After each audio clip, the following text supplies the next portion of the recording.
उत्तर प्रदेश के हिमनगर कस्बे में एक व्यक्ति रहता था, महेंद्र प्रताप। उनकी एक बेटी थी, आर्या। महेंद्र अपनी बेटी की शादी एक ऐसे लड़के से करना चाहते थे जो जिम्मेदार और ईमानदार हो। काफी खोजबीन के बाद उन्हें आदित्य नाम का लड़का पसंद आया, जो नहरगढ़ जिले का निवासी था। आदित्य शांत स्वभाव, ईमानदार और जमीन जायदाद वाला परिवार था। महेंद्र ने रिश्ता तय किया, पर आर्या शादी के लिए तुरंत तैयार नहीं थी। लेकिन पिता की इच्छा और परिवार के दबाव के चलते उसने हाँ कर दी। शादी में 10 दिन बचे थे जब एक दिन कुछ औरतें घर आई और मजाक मजाक में कहने लगी, अरे आदित्य बहुत शांत स्वभाव का है, पता नहीं शादी के बाद कितना जिम्मेदारी उठा पाएगा। ये बात मजाक थी, लेकिन आर्या के मन में शक का बीज पड़ गया। वो सोचने लगी, क्या आदित्य शादी के बाद परिवार संभाल पाएगा? क्या वो वैसा ही है जैसा लोग कह रहे हैं? धीरे धीरे ये बात उसके दिमाग में घूमने लगी और वो चिंता में रहने लगी। एक दिन उसकी सहेली भी बोल पड़ी, बहुत सीधा है वो, कहीं बहुत ज्यादा भूला हुआ तो? ये बात सुनकर आर्या और उलझ गई। वो हर बात को लेकर आदित्य को परखने लगी। उसका व्यवहार, उसकी शांति, उसका स्वभाव, हर चीज उसे शक जैसा लगने लगी। अब शादी में सिर्फ कुछ दिन बचे थे। आर्या ने सोचा, अगर शादी के बाद मुझे लगता रहा कि वो सक्षम नहीं है तो मेरी पूरी जिंदगी प्रभावित होगी। आखिरकार उसने फैसला किया कि उसे आदित्य से अकेले में मिलकर साफ साफ बात करनी चाहिए। आर्या ने आदित्य को कॉल किया। आदित्य, मुझे तुमसे जरूरी बात करनी है। आज शाम शहर में मिलो। अगर तुम नहीं आए तो मुझे ये शादी फिर से सोचना पड़ेगा। आदित्य आश्चर्य में पड़ गया, लेकिन रिश्ते और परिवार की इज्जत के चलते वो मिलने के लिए तैयार हो गया। शाम को दोनों मिले।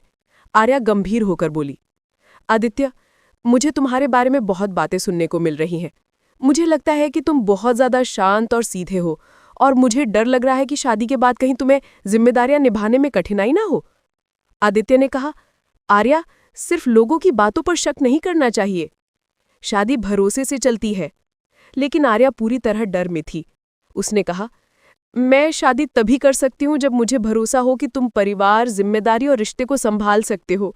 मैं चाहती हूँ कि मैं तुम्हारे साथ कुछ समय अकेले में बातें करूं, तुम्हें करीब से समझूं, तभी मैं निर्णय ले पाऊंगी। ये सुनकर आदित्य गहरे असमंजस में पड़ गया। परिवार, समाज और आने वाली शादी को देखते हुए उसने आर्या की बात मान ली। दोनों ने एक सुरक्षित स्थान पर जाकर लंबी बातचीत की। आर्या ने पूरी रात अपने मन की उलझने और डर आदित्य को बताए। आदित्य ने हर बात धैर्य से सुनी और समझाया। पूरी रात आर्या को ये महसूस हुआ कि आदित्य शांत जरूर है, लेकिन मजबूत भी है, जिम्मेदार, समझदार और भरोसेमंद।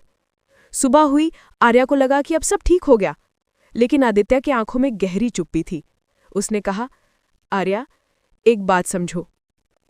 आज रात तुमने मुझे अपना डर बताया, लेकिन तुमने मुझ पर भरोसा नहीं किया। तुमने मेरी इज्जत, मेरे संस्कार, मेरे व्यक्तित्व, सबको शक की नजर से देखा। आर्या घबरा गई। नहीं आदित्य, मुझे माफ कर दो, मैं बस डर गई थी। लेकिन आदित्य ने धीरे से कहा, रिश्ता भरोसे से बनता है, शक से नहीं। और अगर शादी से पहले ही तुम मुझ पर विश्वास नहीं कर पा रही तो आगे चलकर ये शादी कैसे चलेगी? फिर आदित्य ने स्पष्ट कहा, आर्या, मैं ये शादी नहीं कर सकता। मेरे लिए सबसे जरूरी है विश्वास, और तुमने शुरुआत ही शक से की है। ये कहकर आदित्य कमरे से बाहर चला गया। आर्या फूट फूट कर रोने लगी। उसे एहसास हुआ कि उसने दूसरों की बातों में आकर अपने होने वाले पति और अपना पूरा भविष्य दोनों बर्बाद कर दिया। घर लौटकर उसने सच बताया। परिवार स्तब्ध था और आर्या पछतावे में डूब गई। उस दिन आर्या ने सीखा, रिश्ता सवालों से नहीं, विश्वास से बनता है, और एक गलत शक पूरा जीवन बदल सकता है। धन्यवाद।